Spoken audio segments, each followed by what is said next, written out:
Personal finance की दुनिया में एक किताब है जिसने सब कुछ बदल दिया, रिच डैड पुअर डैड। इसका नाम तो सबने सुना ही होगा। इसकी सफलता का राज एक बहुत ही सिंपल सी कहानी में छिपा है। एक लड़का और उसके दो पिता, और दोनों की सलाह एक दूसरे से बिल्कुल उलट। तो आज हम इसी कहानी के पीछे की असली कहानी को जानने वाले हैं।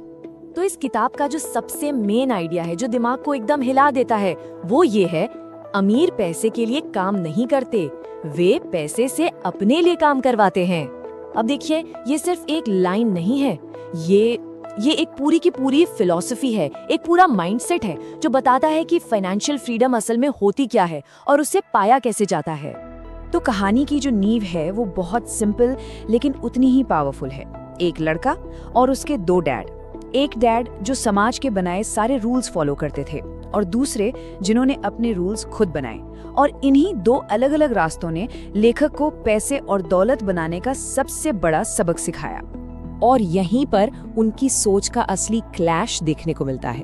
जो पुअर डैड थे वो कहते थे पैसे का प्यार ही सारी बुराइयों की जड़ है, लेकिन रिच डैड का मानना ठीक इसका उल्टा था।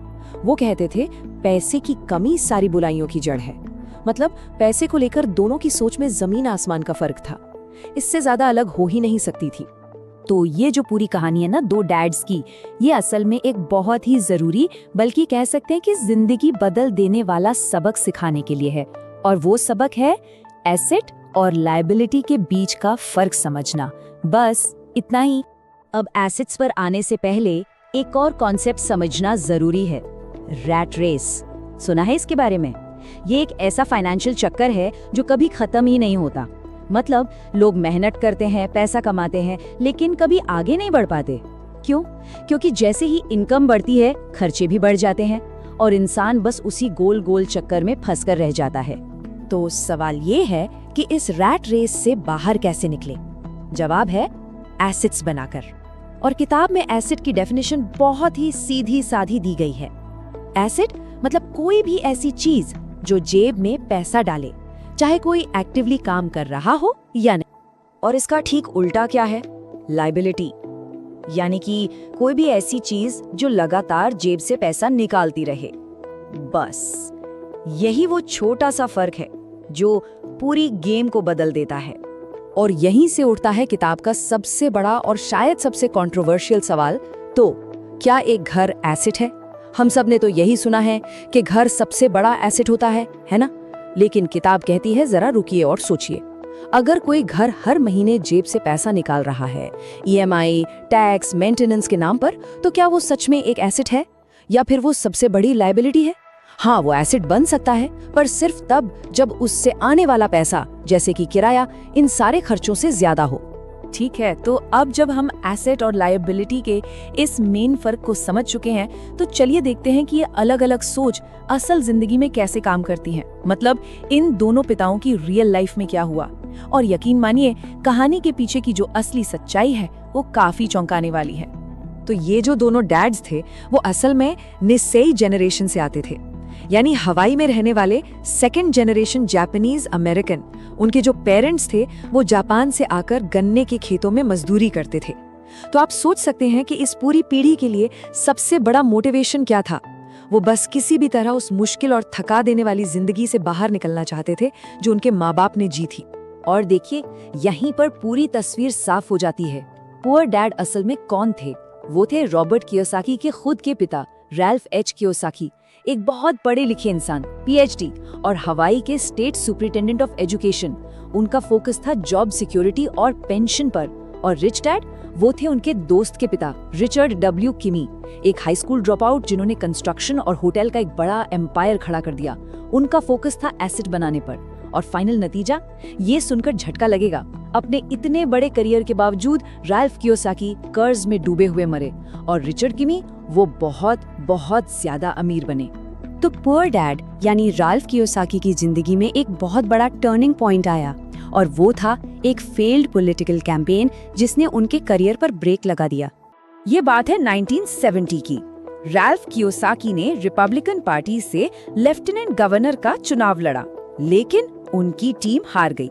उन्हें मिले सिर्फ 42.4% वोट। और ये जो पॉलिटिकल हार थी वो उनके करियर के लिए बहुत बुरी साबित हुई। और ये इस बात का एक कड़वा सबक भी था कि सिर्फ एक नौकरी के भरोसे रहना कितना बड़ा रिस्क हो सकता है। और दूसरी तरफ थे रिच डैड, रिचर्ड किमी। उन्होंने अपना एम्पायर कैसे बनाया? उन्होंने एक ऐसी मार्केट को पकड़ा जिस पर किसी का ध्यान ही नहीं था। उस समय हवाई का टूरिज्म बूम कर रहा था और सब लोग लग्जरी होटल्स पर फोकस कर रहे थे। लेकिन उन्होंने क्या किया? उन्होंने आम ट्रैवलर्स के लिए सस्ते और अच्छे होटल बनाए और एक बहुत बड़ी अपॉर्चुनिटी को भुना लिया। तो अब सवाल आता है रॉबर्ट कियोसाकी का। उन्होंने क्या किया? क्या उन्होंने अपने पुअर डैड का रास्ता चुना या रिच डैड का? वेल, उन्होंने कोई एक रास्ता नहीं चुना। उन्होंने दोनों पिताओं से मिले जबरदस्त सबकों को मिलाया और अपना एक तीसरा ही रास्ता बना लिया। उनका करियर का सफर देखें तो ये साफ पता चलता है। सबसे पहले उन्होंने अपने पिता की तरह एक इंस्टीट्यूशनल रास्ता पकड़ा और मरीन कॉर्प्स में पायलट बने। फिर वो जेरोक्स में काम करने लगे, सिर्फ बेचने की कला सीखने के लिए। उसके बाद उन्होंने अपनी कंपनी शुरू की जो कि फेल हो गई, दिवालिया हो गई। वहां से उन्हें एंटरप्रेन्योरशिप का एक हार्ड लेसन मिला और फिर आखिर में उन्होंने अपनी पूरी जिंदगी की कहानी को ही एक ग्लोबल ब्रांड बना दिया। और यही सबसे जरूरी बात है।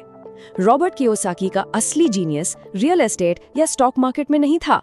उनका सबसे बड़ा इनोवेशन था अपनी कहानी को ही अपना मेन एसेट बना लेना। उनका जो असली प्रोडक्ट था वो थी उनकी अपनी इंस्पायरिंग कहानी, यानी कि उनकी इंटेलेक्चुअल प्रॉपर्टी। तो चलिए अब बात करते हैं इस किताब की लेगेसी की और उन विवादों की जो इससे जुड़े हैं। क्योंकि एक तरफ तो इसने करोड़ों लोगों को इंस्पायर किया है, लेकिन वहीं दूसरी तरफ इसके कुछ आइडियाज पर आज भी जबरदस्त बहस होती है।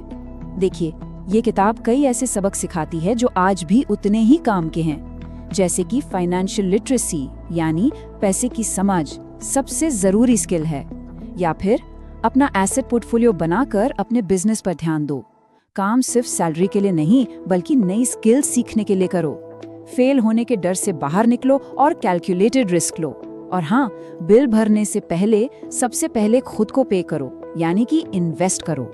लेकिन अब आते हैं उस आइडिया पर जिस पर सबसे ज्यादा बहस होती है, डाइवर्सिफिकेशन की डिबेट। देखिए, ट्रेडिशनल फाइनेंशियल एडवाइस क्या कहती है कि अपने सारे अंडे एक ही टोकरी में मत रखो, मतलब रिस्क कम करने के लिए अपने इन्वेस्टमेंट को फैलाओ। लेकिन कियोसाकी ठीक इसका उल्टा कहते हैं। वो कहते हैं अगर अमीर बनना है तो बैलेंस नहीं, फोकस्ड होना पड़ेगा। अपने बहुत सारे अंडे कुछ ही टोकरियों में रखो। तो ये सोच का एक बुनियादी फर्क है। एक तरफ है सेफ्टी के साथ धीरे धीरे पैसा बनाना और दूसरी तरफ है फोकस्ड रिस्क लेकर तेजी से ग्रो करने की कोशिश करना। तो एसेट्स, बिजनेस, रियल एस्टेट, इन सारी बातों के बाद एक आखिरी सवाल बचता है, वो एक सबसे पावरफुल एसेट कौन सा है जो हम सबके पास है? और जवाब है हमारा दिमाग। और शायद यही इस किताब का सबसे आखिरी और सबसे गहरा मैसेज है कि सबसे बड़ा एसेट कोई जमीन, कोई स्टॉक्स नहीं, बल्कि हमारा अपना दिमाग है। इसे ट्रेन करना, लगातार सीखते रहना और अपने सोचने के तरीके को बदलना, यही दौलत बनाने की असली चाबी है।